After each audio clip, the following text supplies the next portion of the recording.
ऐसा लगता है कि अंग्रेजों के ज़माने से ज़्यादा अंग्रेजियत अभी अंग्रेजों के जाने के बाद इस देश में हो गई है। महात्मा गांधी का सपना अधूरा है, शहीद आजम भगत सिंह, ऊधम सिंह, चंद्रशेखर का सपना अधूरा है। जो वो कहा करते थे कि भारत में स्वतंत्रता लानी है, अपना तंत्र बनाना है, वो अभी तक नहीं बन पाए। मैं कुछ उदाहरण से कहता हूँ। अंग्रेजों ने इस देश को गुलाम बनाकर रखने के लिए एक कानून की व्यवस्था बनाई थी। अंग्रेजों का एक बड़ा चालाकी भरा कदम था वो ये कि भारत में कुछ भी करो कानून के नाम पर करो। अगर भारत को लूटना है तो कानून बनाकर लूटो, भारत की बर्बादी करनी है कानून बनाकर करो, भारत के लोगों की लूट करनी है कानून बनाकर करो, कुछ भी करो कानून से करो। क्योंकि अंग्रेज कहा करते थे हम तो रूल ऑफ द लॉ वाले लोग हैं। तो रूल ऑफ द लॉ सारी दुनिया को सिखाया करते थे। कई बार अंग्रेजों की दुनिया भर के देशों में आलोचना होती थी कि आपने भारत देश को गुलाम बना के रखा हुआ है। तो अंग्रेज बड़ा सुंदर उत्तर देते थे कि हमने भारत को गुलाम नहीं बनाया, हमने भारत में कानून का राज्य स्थापित कराया है और उसको चलाने के लिए हम भारत में हैं। ये वो कहा करते थे। भारत में कुछ भी करना है तो कानून बना के करना है। तो उन्होंने कुछ कानून बनाए हुए थे और उन कानूनों की संख्या 34,735 जो कानून अंग्रेजों ने बनाए इस देश में। एक कानून बनाया उन्होंने इंडियन पुलिस एक्ट, एक कानून बनाया इंडियन सिविल सर्विसेज एक्ट, एक कानून बनाया लैंड एक्विजिशन एक्ट, एक कानून बनाया उन्होंने इंडियन फॉरेस्ट एक्ट, एक कानून बनाया इंडियन एजुकेशन एक्ट, एक कानून बनाया इंडियन पीनल कोड, एक कानून बना दिया क्रिमिनल प्रोसीजर कोड, एक कानून बना दिया सिविल प्रोसीजर कोड। ऐसे कुल मिलाकर 34,735 कानून बनाए और वो भारत पर अंग्रेजों का राज्य स्थापित करने के लिए थे। और 1000 साल भारत में अंग्रेजों का राज्य चलता रहे उसके लिए उन्होंने एक कानून बनाया गवर्नमेंट ऑफ इंडिया एक्ट। तो ऐसे कुछ 34,735 कानून बनाकर राज किया इस देश पर। अब 15 अगस्त 1947 को जब अंग्रेज चले गए तो महात्मा गांधी जी जैसे महापुरुषों का ये कहना था कि जितने कानून अंग्रेजों ने बनाए हैं ये सारे कानून जला देने चाहिए, इन सब कानूनों को खत्म कर देना चाहिए, समाप्त कर देना चाहिए। गांधी जी के मन में इतनी तीव्रता थी, वो कहा करते थे कि कलम की एक नोक से ये सब कानून खत्म होने चाहिए। लेकिन मुझे बहुत दुख है ये कहते हुए कि आज़ादी के 62 साल बीतने के बाद भी एक भी कानून अंग्रेजों का बनाया हुआ खत्म नहीं हुआ, समाप्त नहीं हुआ, उसको जलाया नहीं गया, उसको खत्म नहीं किया गया। सारे के सारे कानून अभी भी इस देश में चल रहे हैं और वैसे ही चल रहे हैं जैसे अंग्रेजों के जमाने में चला करते। तब मन में ये आता है कि अगर अंग्रेजों के समय के कानून 62 साल आजादी के बाद भी चल रहे हैं तो कौन सी आजादी इस देश को आई है। मैं कुछ उदाहरण से कहता हूं। अंग्रेजों ने सन 1860 में एक कानून बनाया इंडियन पुलिस एक्ट। इस कानून के बारे में एक विशेष बात अंग्रेजों ने की, वो ये कि भारत के क्रांतिकारियों को, शहीदों को, आज़ादी की बात करने वाले लोगों को पुलिस के अत्याचार से परेशान करना, इस कानून का एक ही मकसद था और इसके लिए पुलिस बनाई उन्होंने। हिंदुस्तान में अंग्रेजों की शासन व्यवस्था के पहले किसी भी राजा ने पुलिस नहीं बनाई थी इस देश में। सेना हुआ करती थी, पुलिस कभी नहीं बनी इस देश में।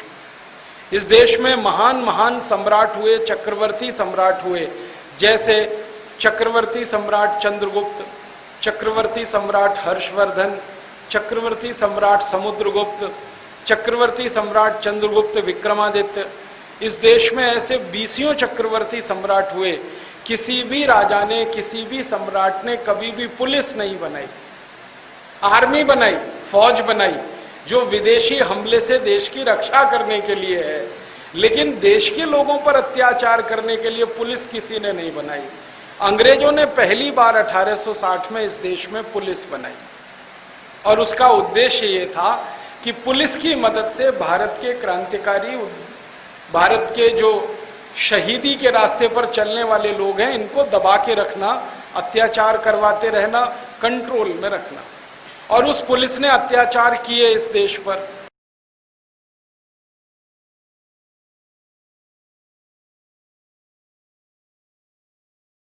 महान पुरुष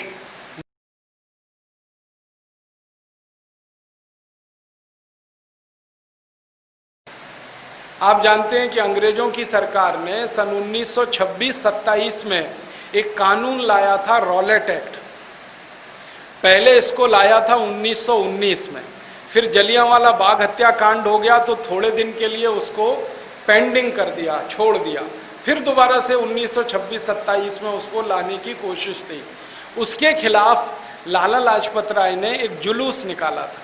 जैसे हम अभी आजकल अपने देश में कोई सरकार की नीति के खिलाफ जुलूस निकालते हैं, वैसे ही लाला लाजपत राय ने एक शांतिप्रिय तरीके से जुलूस निकाला था। उस जुलूस के ऊपर लाठी चार्ज हुआ था और लाला जी को इतनी लाठियां मारी गई थी सिर में कि उनका सिर फट गया था, ब्रेन हेमरेज हो गया था और उनकी मृत्यु हुई थी। लाला जी की मृत्यु जिस अंग्रेज अधिकारी की लाठियों के मारने से हुई, उसका नाम था सैंडर्स।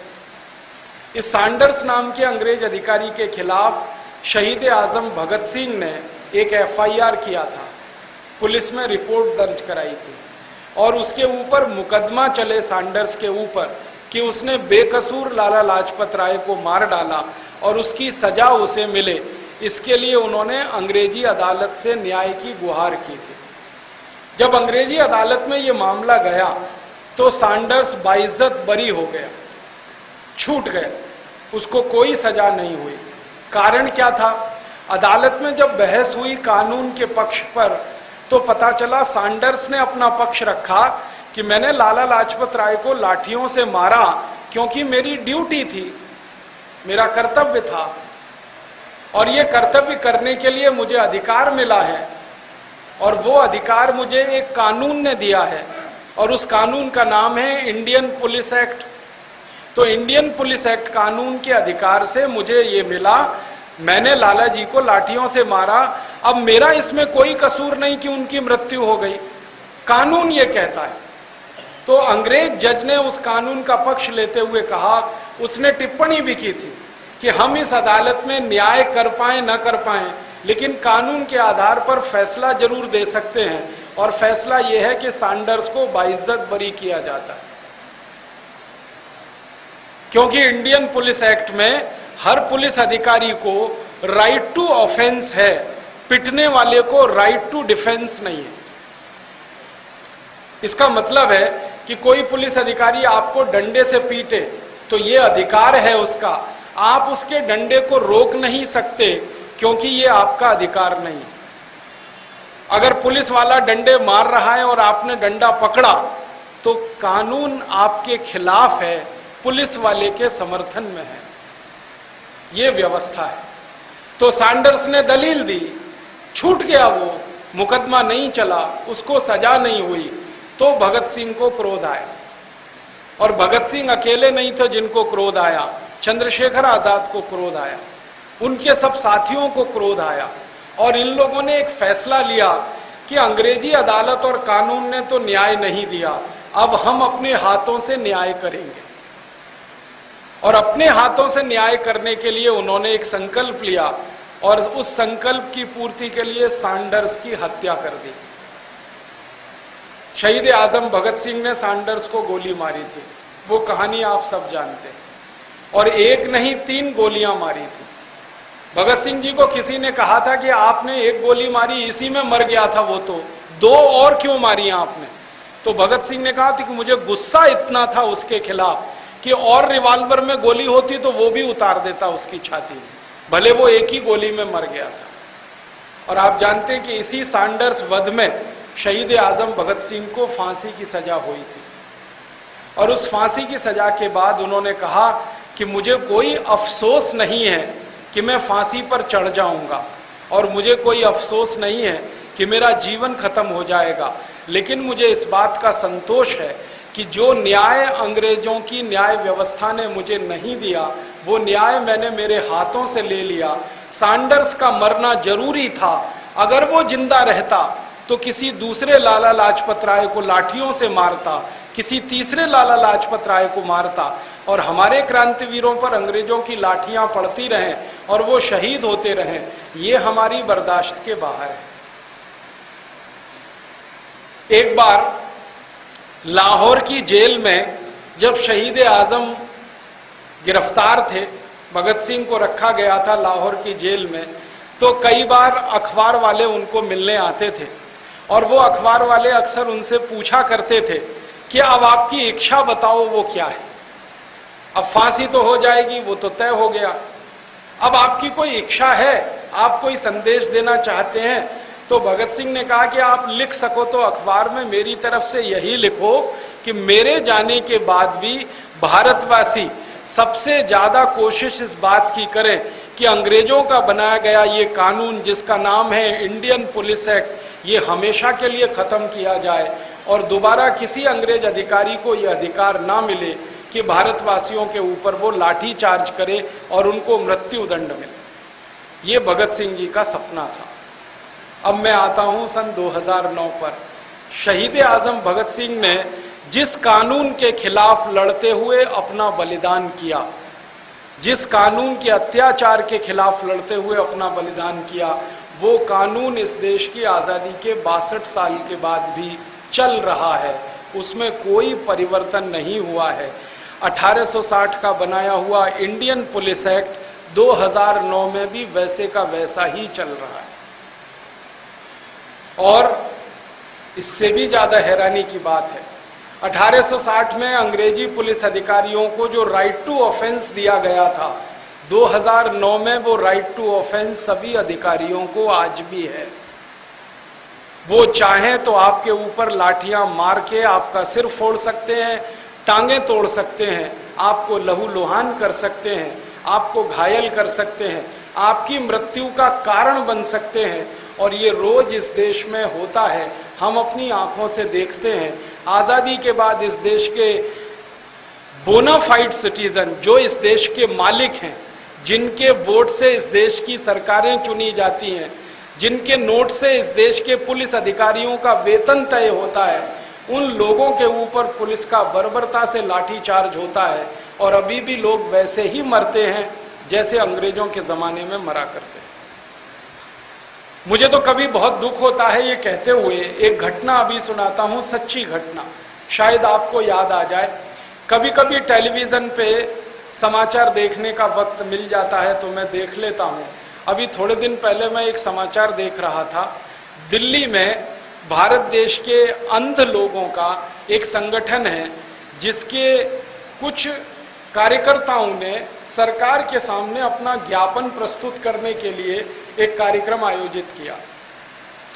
अंधे लोगों का संगठन, उसका कुछ नाम है नेशनल ब्लाइंड्स एसोसिएशन ऐसा करके। तो उस संगठन के कार्यकर्ता इकट्ठे हुए।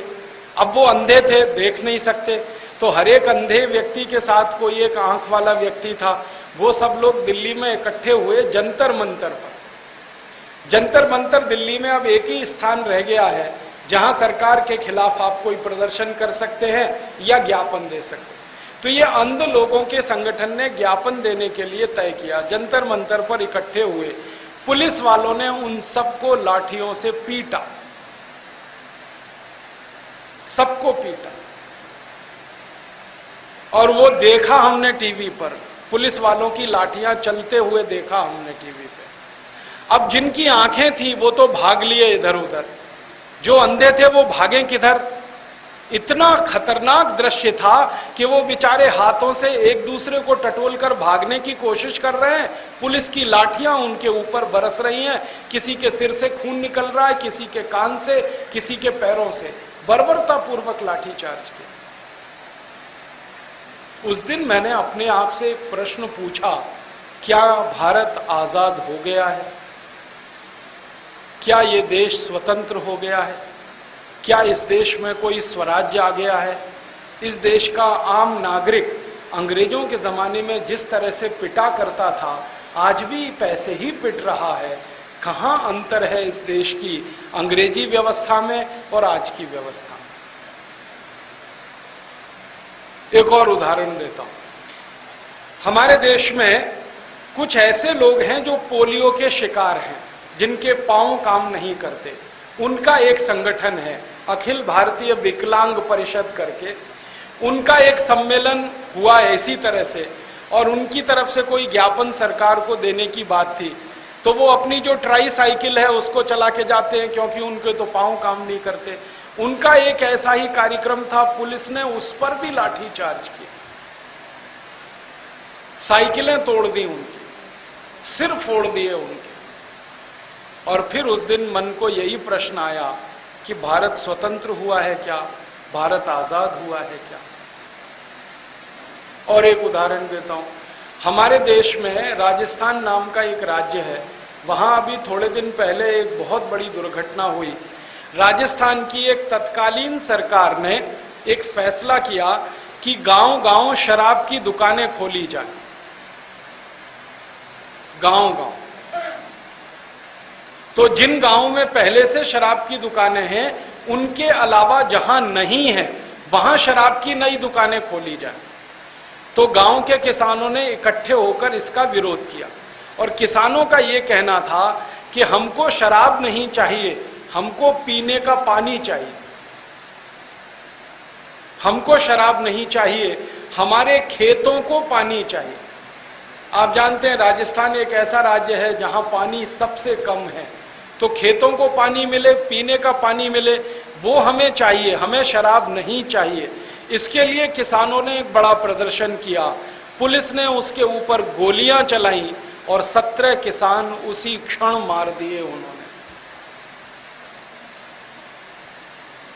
उस दिन मैंने अपने आप से पूछा, क्या देश आजाद हो गया है? किसानों को इतना भी हक नहीं है इस देश में कि वो अपने खेत के लिए पानी की मांग करें? किसानों को इतना भी अधिकार नहीं है इस देश में कि वो अपने पीने के पानी की मांग करें? क्या किसानों को इतना भी हक नहीं है कि वो सरकार को कहें कि हमें शराब नहीं चाहिए, हमें पीने का पानी चाहिए? और पुलिस हमारी इतनी अत्याचारी कि उनके ऊपर गोलियां चलाए और 17 लोगों को मर जाना पड़े उसमें। और एक उदाहरण देता हूं, हमारे देश में बंगाल नाम का एक राज्य है, वहां पर सिंगूर नाम का एक छोटा सा गांव है। सिंगूर के किसानों की जमीनें जबरदस्ती छीनी गईं, और उन जमीनों को बचाने के लिए किसानों ने एक संघर्ष समिति बनाई, और उस संघर्ष समिति की तरफ से एक आंदोलन शुरू हुआ। पुलिस ने उस आंदोलन को करने वालों के ऊपर बार बार गोलियां चलाई हैं, और उनमें 24 लोग अभी तक मार डाले हैं उन्होंने।